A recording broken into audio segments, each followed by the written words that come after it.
Dios les bendiga, bienvenidos una vez más al canal. Mi nombre es Jair Figueroa, por la gracia de Dios teólogo de la corriente doctrinal unicitaria.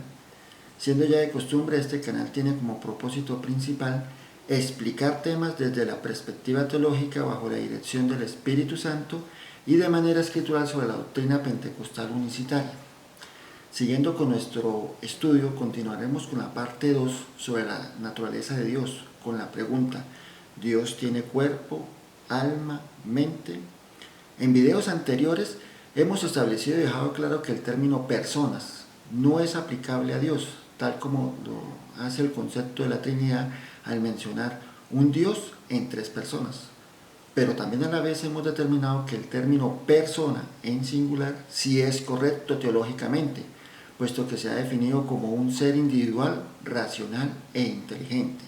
En ese mismo sentido, hemos estudiado que Dios es espíritu, que es invisible y que al igual es omnipresente, por lo cual estos atributos no le limitan, pudiendo así tener un cuerpo, que fue su manifestación en carne, según 1 Timoteo 3:16, en Jesús, que ahora es glorificado, y que Él ciertamente no se haya confinado a este cuerpo como otros seres espirituales, digamos por ejemplo como los ángeles o demonios, que sí son confinados a sus cuerpos.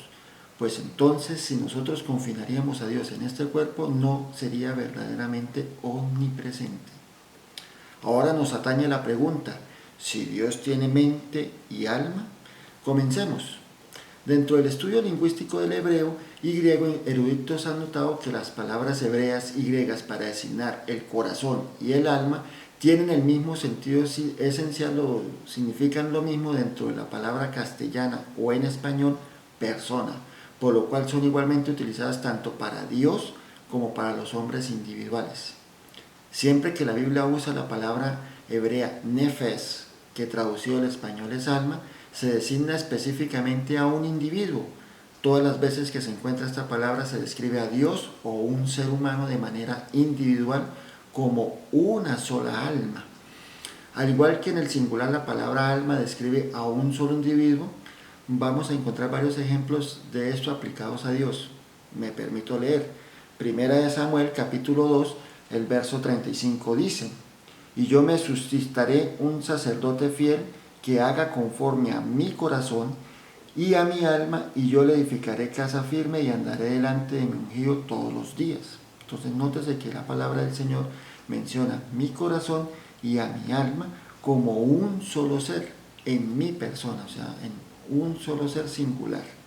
Al igual vamos a encontrar en Salmos capítulo 11, permítame leer, Salmos capítulo 11, el verso 5 dice: Jehová prueba al justo, pero al malo y al que ama la violencia, su alma lo aborrece. Entonces fíjese que también menciona la palabra alma en manera singular. Proverbios capítulo 6, el verso 16 dice: 6 cosas aborrece Jehová y aún 7 su alma. Entonces fíjese que nuevamente encontramos dentro de estos textos la palabra alma de manera singular, como hablando de mi persona. Si leemos estos textos, además, y otros textos dentro de la Biblia, nunca vamos a encontrar la palabra mis almas, y tampoco vamos a encontrar dentro de que Él se mencione como sus almas.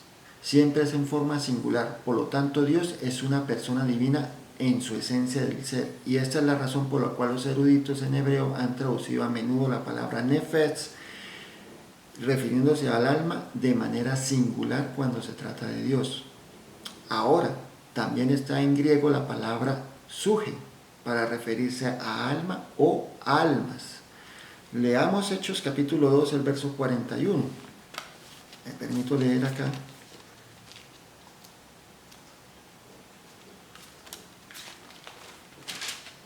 Dice de la siguiente manera: así que los que recibían su palabra fueron bautizados, y se añadieron aquel día como 3,000 personas. Primera de Pedro capítulo 3, verso 20, dice de la siguiente manera: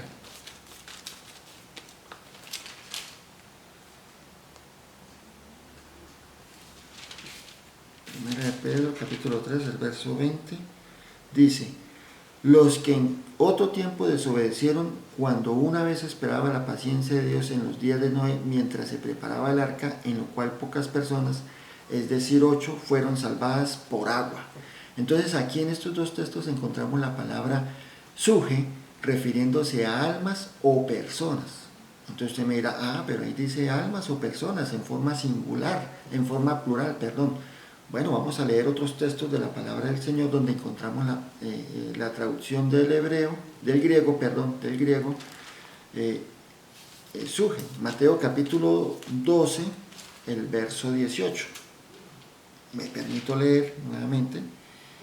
He aquí mi siervo, a quien he escogido, mi amado, en quien se agrada mi alma. Pondré mi espíritu sobre él y a los gentiles anunciaré su juicio. Entonces fíjese que acá se está refiriendo o encontramos nuevamente la palabra suje refiriéndose a alma o persona como singular. Hebreos capítulo 10, me permito buscar Hebreos capítulo 10, el verso 38, dice de la siguiente manera: mas el justo vivirá por fe, y si retrocediere no agradará a mi alma. Aquí nuevamente encontramos la palabra suje designándose a alma en singular. Entonces dentro del griego encontramos suje para almas en plural y suje también para alma en singular. Y nótese que los dos últimos textos que he leído se refieren única y exclusivamente también al Señor.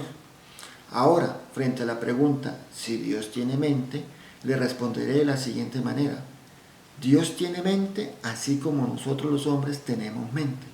Es decir, nosotros somos creados a imagen y semejanza de Dios. Eso lo encontramos en Génesis capítulo 1, el verso 27. Le pregunto, ¿usted tiene mente? Y frente a esta pregunta, ¿cuántas mentes tiene usted? Lo más probable es que se responda o nos respondamos o nos autorrespondamos una mente. Miremos unos versículos. Jeremías capítulo 7, el verso 37. Me permito nuevamente leer la palabra del Señor. Bueno, hago la aclaración, estamos leyendo la palabra del Señor en Reina Valera.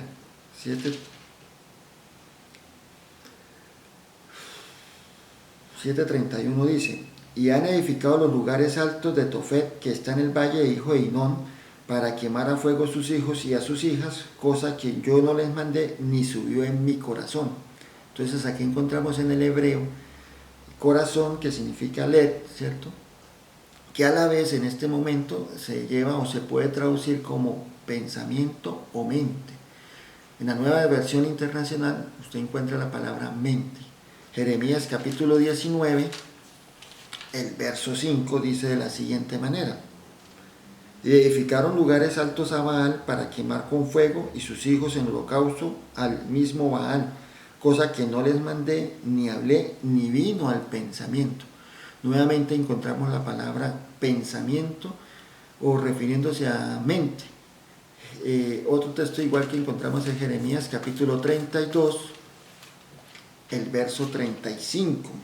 Y edificaron lugares altos a Baal, los cuales estaban en el valle del hijo de Hinón, para hacer pasar por fuego sus hijos y sus hijas a Molot, lo cual no les mandé, ni vino a mi pensamiento que hicieran estas abominaciones para hacer pecar a Judá. Entonces fíjate que nuevamente encontramos dentro de los textos pensamiento o mente.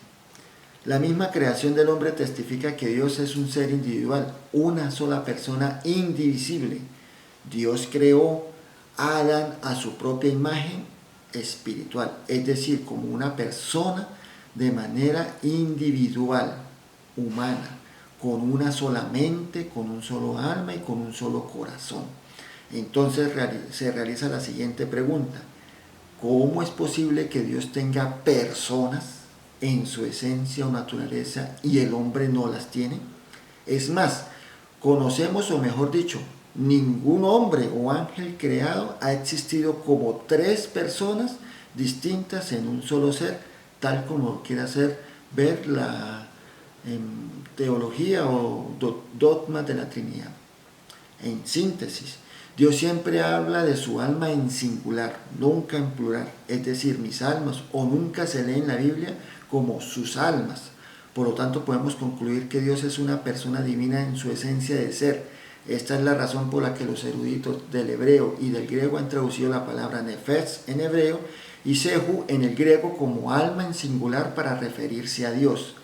Se entiende que Dios es llamado a una persona divina por causa de las características personales innatas de Dios, pero vemos que el alma de Dios, según las escrituras, tiene características personales como las cuales puede ser identificada una persona divina individual, indivisible, porque leemos en los textos de Salmos capítulo 11, el verso 5, que el alma de Dios aborrece lo malo, tal como una persona aborrece lo malo.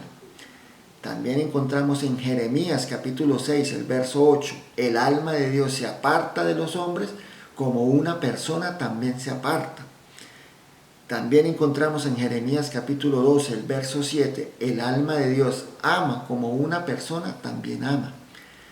Y al igual que en Ezequiel capítulo 23, el verso 18, el alma de Dios se hastia o se cansa tal cual como lo hace una persona cuando se cansa o se hastia según su alma.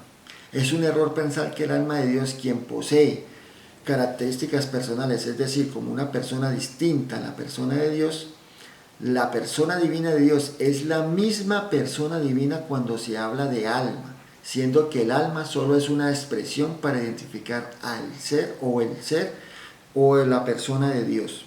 Por ejemplo, vamos a leer Isaías capítulo 41, Isaías capítulo 42, perdón. Isaías capítulo 42, el verso 1, de lo que dice de la siguiente manera: He aquí mi siervo, yo le sostendré, mi escogido, en quien mi alma tiene contentamiento. He puesto sobre él mi espíritu, él traerá justicia a las naciones. Nótese que aquí en el texto dice que el alma de Dios no es una persona distinta a su espíritu. Es decir, acá en este verso entendemos claramente que cuando Dios habla de su alma, al igual también puede hablar de su espíritu como una sola esencia espiritual de un ser o persona. Por eso al leer 1 Timoteo capítulo 3, el verso 16, al indicar que Dios se manifestó en carne, da a entender que también todo su ser se manifestó en esa carne, sin dejar de ser Dios en su esencia divina. Al igual eso lo comprendemos con la mente o corazón de Dios, pero para no hacer más largo este video, lo vamos a estudiar en el próximo capítulo, el cual se titula Los atributos morales de Dios. Es mi deseo y siempre estoy orando para que Dios le abra entendimiento o alimente su entendimiento, su pensamiento, su corazón, y que este video o que este proyecto que tengo aquí haciendo sea de gran bendición para ustedes. Dios les bendiga y hasta la próxima.